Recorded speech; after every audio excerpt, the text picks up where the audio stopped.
Welcome, everybody. This is Patrick Varen. I'm going to give people about 10 seconds or so just to get online here, and then we will jump into it. It would be great. As people are coming on board right now, if somebody could give a thumbs up just to make sure that I'm coming through okay, that would be wonderful. Just a thumbs up.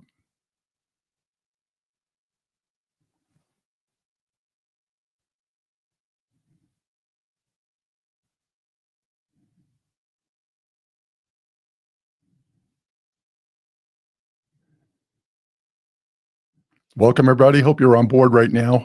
Again, a thumbs up would be great if anybody's on board right now, just to make sure that I am able to be heard.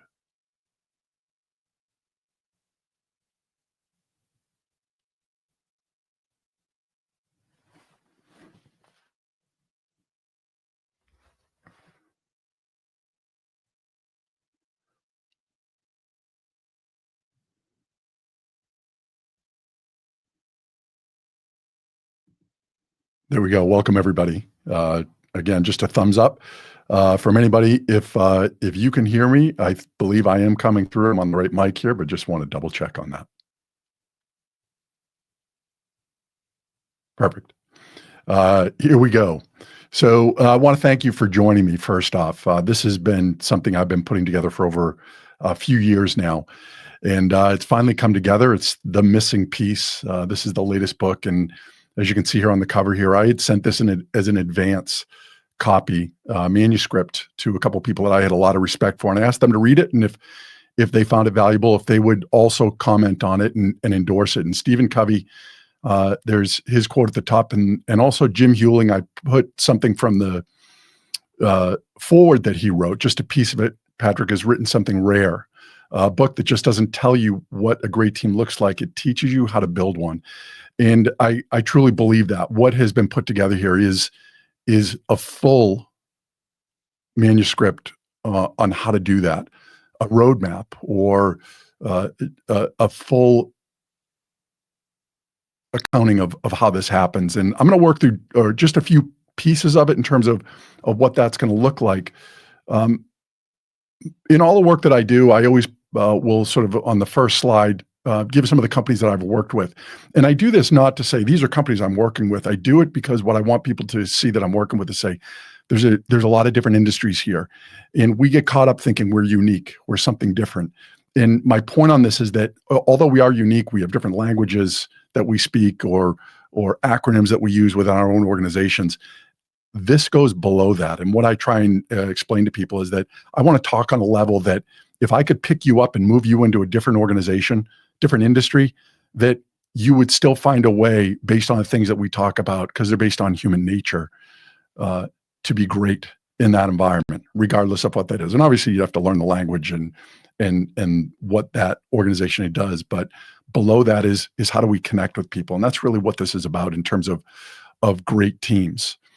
So a couple things that we're going to talk about. One is the current trend around the word accountability and the impact that has. And we're going to look at it based on how it impacts engagement trends most recently.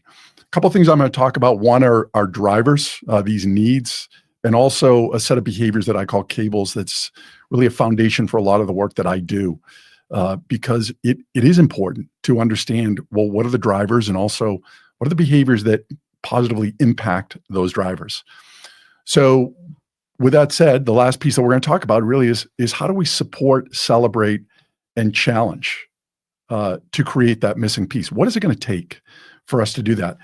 If you noticed in the notes section in the comments, I've listed two things here. One is a Calendly link, and the reason being is because I've worked with the publisher of this book, Mason Vero, and what we've decided is there are a couple things that we're putting a pilot program on. So there are going to be a number a limited number, I should say, of spots that will be available that individuals are going to be able to utilize one of the assessments that we're putting together in terms of understanding how great is your team, where are the gaps, and then the opportunity to do a one workshop with your team based on the results of how you filled out the assessment to try and provide some insight and direction as to how to get better, really how to create that master blueprint to have a great team or to experience what it is to be on a great team.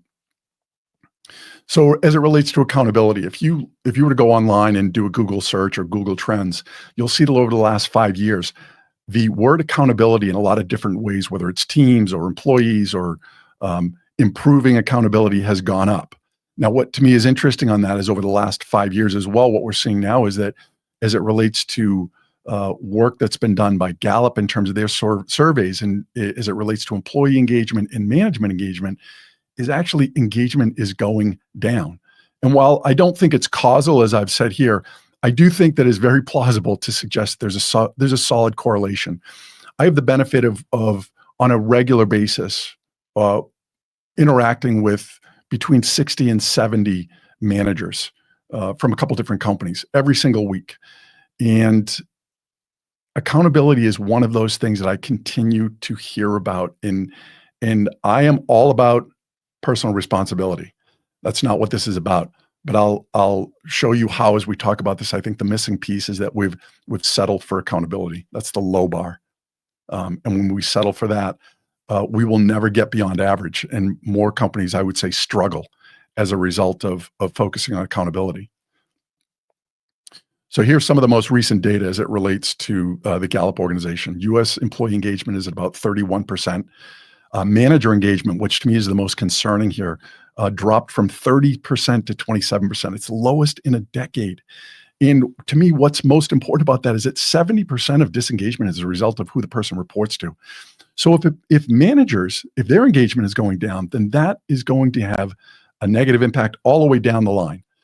What I often will tell or will demonstrate and show in the work that I do with individuals is I will pull up the Q12, which anybody can Google. It Google's 12 questions that identify engagement. And I call them the answers to the test. That if they understand these, if that's what engagement is based off of, then by being able to look at these questions and honestly look at your behavior and how you might be impacting them allows you another part of the roadmap or the blueprint of how you're going to create a better team. Because if we're focused on accountability, it probably translates into micromanagement, which we know from a standpoint of engagement does not work. So some of the satisfaction and retention surveys that are done, and this is by Gallup as well, 50% of US and Canadian workers are actively looking or watching for a new job. Also, I think what was interesting is if you were to go online, you can look as well at some of their metrics. So when they looked at extremely satisfied employees, those that had rated themselves as that way, in 2021, 26% of employees that filled this out said yes. In 2025, that's now dropped to 19%, and it's plateaued at this level for a number of years. Daily stress remains at 50%. And I hear this all the time. It's even higher for those that are under 35, which to me is almost like the canary in the coal mine. It creates even more urgency for us because probably this is not getting better. It's going to get worse. Engagement, well-being are falling as accountability or the talk about accountability as a buzzword is going up. And again, while I can't say that they're causal, I definitely think that there is a correlation between the two. So that's why I say it's time for a change. And that's what this book talks about is how that happens. If we talk about command and control, it drives compliance. It does not drive ownership. And really that's what average and struggling teams focus on. They focus on accountability. Great teams have inspired ownership. And the last bullet here is I say accountability does not inspire ownership, yet ownership does inspire accountability. It's almost baked into it when you create an environment of ownership. And back to those, the needs and the cables that we talk about, and there are chapters that are set up that go into great detail on those. When you understand those, and we take those and take the Q12 and say, what are the needs that are being not met when these 12 questions are not being answered or satisfied, and what are the behaviors that we need to model more regularly that are going to do that, you start to see where those are elements that help us uncover this missing piece, which is about ownership. And that's how we create great teams. Now, what's also interesting is every organization I've worked in so far has had a great team, at least one great team, that somebody is doing these things. They have each other's backs, they're recognizing each other, and they're pushing themselves or others in the right way. The larger organizations, it's just a matter of needing to replicate the great team more often. So some are already experiencing it. And I see this on a weekly basis that somebody will say, our team is doing these things. That's right. They're a great team. And sometimes they talk about it as though they're holding each other accountable, but they're really talking about ownership because they're going far deeper than that in terms of they don't want to let each other down and they have each other's backs. It's not the carrot and the stick of just accountability. So when accountability comes first, what's the problem there, right? Well, the question becomes, who do we blame? That's really what accountability at its lowest point is about. Who do we blame? So if we talk about it in that way, motivation is extrinsic. It's that people do it more out of fear than out of, again, ownership, right? So engagement diminishes, and we're seeing this now in terms of micromanagement, and when people don't feel as though they have control over what's going on, it increases this. When ownership is developed, however, the question changes. Now it's, how do we get better together? How do we fix this together, right? The motivation becomes intrinsic. People want to do it. They're invested in this, right? And then engagement strengthens, right? And I love this time of year when especially on the sports side, because to me, they're analogous, is that you will hear teams that win when they weren't expected to win. And when they're interviewed, they're talking about really accountability at times. But when, again, you go deeper and listen more into what they're talking about, they're saying, we committed to each other to be great. And that's the difference. They committed to each other. Well, what does it take to build a great team? In the book, I talk about a belief system. And that's really part of this, is that to build a great team, individuals have to first believe that it's worth the effort that it's going to take to do that. If people don't believe that putting in the work is important, or is worth it in terms of grading a great team, then really, I put at the end of that chapter, you might as well stop reading now, because everything else that we talk about is going to be about how to develop the capabilities, the ability to do that. And I talk about this in individual workshops as well, is that if you don't believe this is important, there's nothing that I can say or do that will make it worthwhile. And as I talk about this master blueprint that we're trying to build here, you can think about this question being asked. It's as though this is the site testing that's being done. So if we're building this bridge that I'm going to show you in a minute, if there's no site testing that's done, if we're not sure that where we're building this bridge, that there's bedrock below the marsh and the mud, then this will not survive. The bridge will fall apart.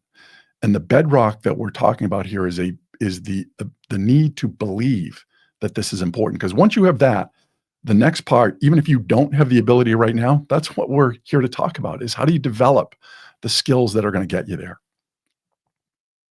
So when I talk about needs and cables, I'm just going to give a quick overview of these, that the human drivers, and these are well-researched. We have a need for network, which is about belonging. We have a need for equal treatment, which is about fairness. We have a need to feel empowered, which is about autonomy. We have a need to have a sense of dignity, which is about feeling appreciated and valued. And we have a need for stability, which is really about predictability. Those are our needs, right? Well, how do we satisfy those needs? Well, there are behaviors that do that, and that's what we talk about here. So when you think about cables, it's part of building that bridge. We're talking about a suspension bridge, and each one of these is an individual cable that strengthens that bridge. So we walk the talk, that's consistency. We show appreciation, which is about recognition. We create belongingness, which is about connection. We listen, and I talk specifically about a 4-method type of listening that I call authentic listening, that I think is higher than even active or reflective listening in terms of what it can do. Then we talk about empathy and the need to imagine where other people are. And the last thing is we talk about specifics, and that's about setting clear expectations, either giving them or understanding what other people need from me. These are vital in terms of setting great teams and also building these 3 towers that we're going to talk about. So this bridge is in Edinburgh, Scotland. It's called the Queen's Ferry Bridge. And obviously, this is under construction right now, an image of it. It was completed in 2017, and it is the longest cable-stayed bridge in the world. Now, when we think about average and struggling teams, if you think about each one of these towers as being a support, celebrate, and challenge tower, average, struggling teams, they start with accountability. Great teams don't do that, right? They don't start with challenge. They start by building support and celebrate first, as well as building challenge, but they're building them together. Those two are the most important. It's the sequence that matters here. So the first one we talk about is support. This really is about having each other's backs. It's that simple. Now, there are behaviors that we build here, but having each other's backs is so important because it creates psychological safety and trust. And it makes our ability to take risks more possible. And those risks could involve things like having difficult conversations with people. When we feel as though we have each other's backs, we can do that. When we don't feel as though somebody else has our back that's trying to have that conversation, I think we would all agree it just doesn't land the same way. That's why support is so important as the first one. It's about having each other's backs. So the next one that we talk about is celebrate. And this is about appreciation, recognition, and recognizing effort, not just outcomes. It fuels motivation. It fuels morale. So it's another vital tower that we're building here, and the first two that we need as part of building this great team. Now you can see here, I have one study in here that I mentioned. I use this one all the time. It's a study about recognition and the impact of dopamine. This is a nurse, a director of nursing that I sent an advanced copy to her and asked her to read it. And as her one of her comments to me, she said, "Please send this book to the executives at my organization." She went on to talk about how she copied part of the manuscript that I talk about the science behind recognition, how important this is, that when people are recognized and they don't expect it, dopamine level spikes. But when people feel like they should be recognized and they're not, dopamine level falls. And that's part of disengagement, right? And to me, that's why it's so vital to think about recognizing people for effort as well as accomplishment is so important, because I hear it on a regular basis, how hard people are working, but they're not even getting a thank you for what they're doing. It's simple things that make all the difference. And I go into great detail on that in the book. The last challenge, or the last tower that we build, is around challenge. And this is, we push each other, right? But it comes from a place of we're trying to get better, not trying to make each other look bad. That's the difference of this one. It's honest, it's direct, specific feedback, but I would say also it's respectful in the way it's done. It's only effective when people feel as though you have their backs, when they've been supported, and also they feel like they've been recognized too. It's vital. You need both of them first before you can really do this one most effectively. So when you start with challenge, what happens? You don't develop first the support and the challenge, but also you really end up with compliance. That's it, at best. And again, I think also you end up with average or struggling teams when you start with challenge or accountability first, which is really what we're seeing. Is when I hear this word accountability, it's, again, not that I'm not about responsibility, but the mindset of we're going to hold each other accountable and then support each other and wonder why it doesn't work.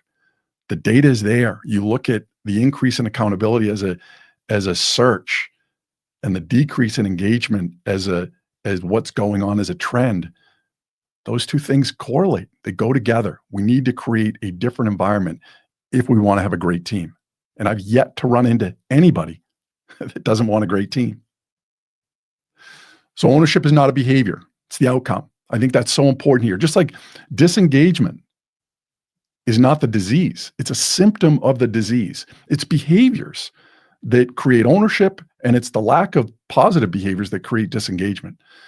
So as I say here, the bridge becomes complete only when support, celebrate, and challenge are initially connected in sequence. And then after they're built, it can go in either direction, but it's building this thing that takes the most work. Once it's up, it needs to be maintained, but it doesn't take the same amount of effort.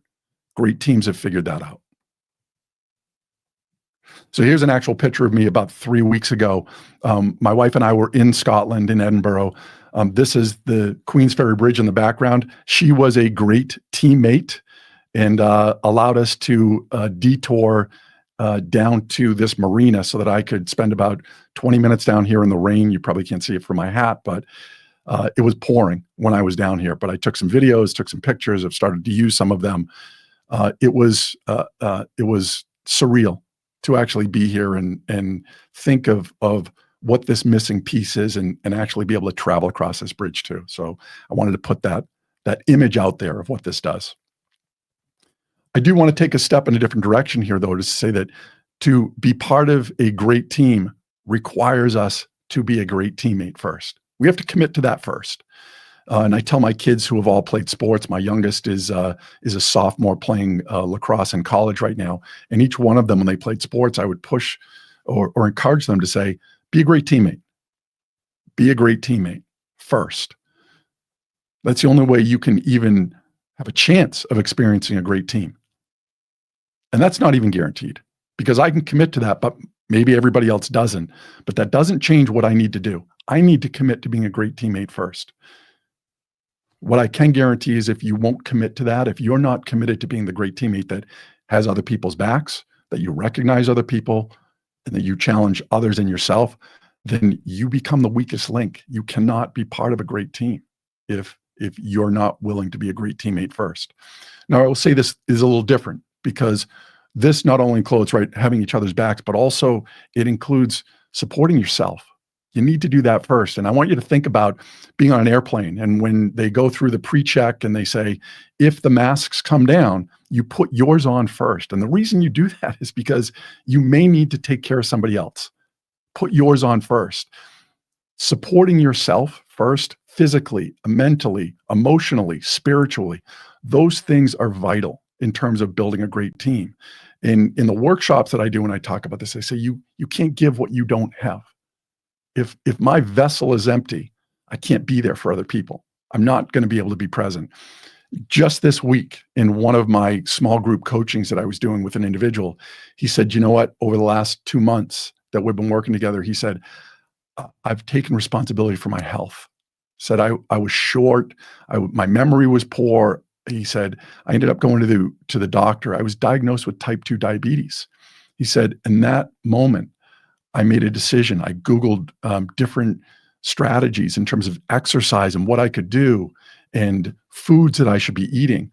And he then went on to say that he, over the last 2 weeks, has gone on what he called an apology tour.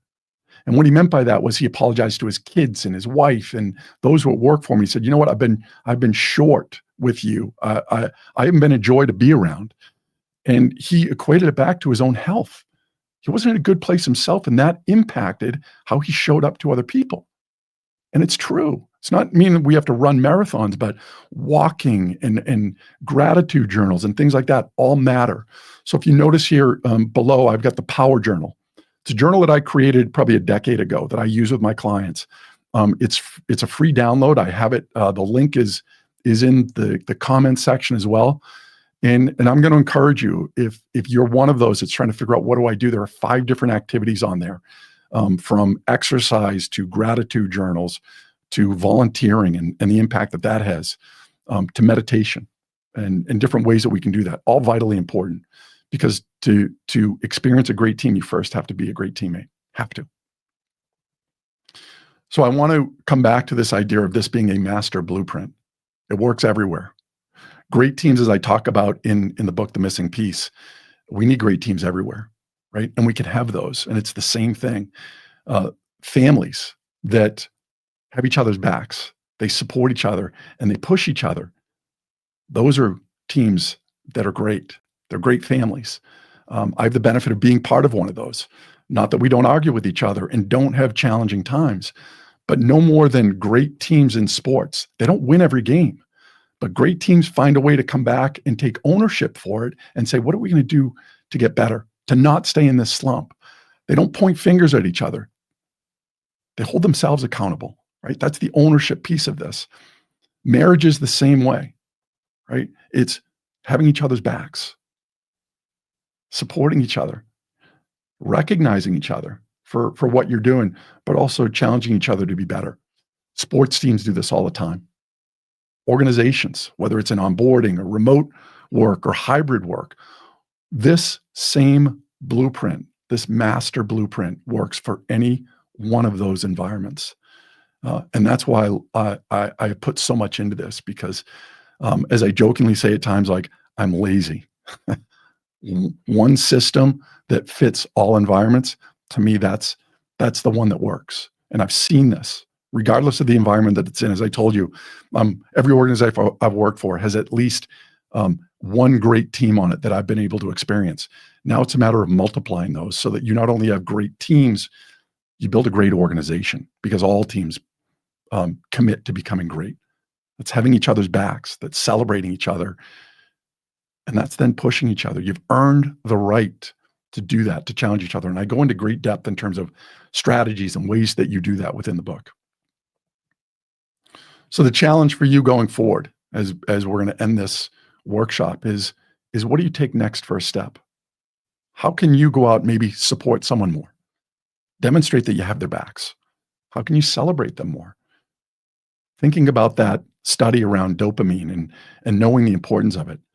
And maybe you're at the point right now where how do you challenge better? How do you challenge yourself better to become a better teammate or a better leader? There's an opportunities here to do one of those things. And that's what I've just started to outline. There'll be multiples of these that I'll do.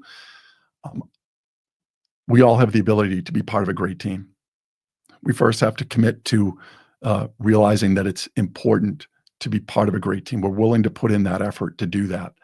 And then from there, if you're committed to that, everybody has the ability to be part of a great team if they're committed first to being a great teammate.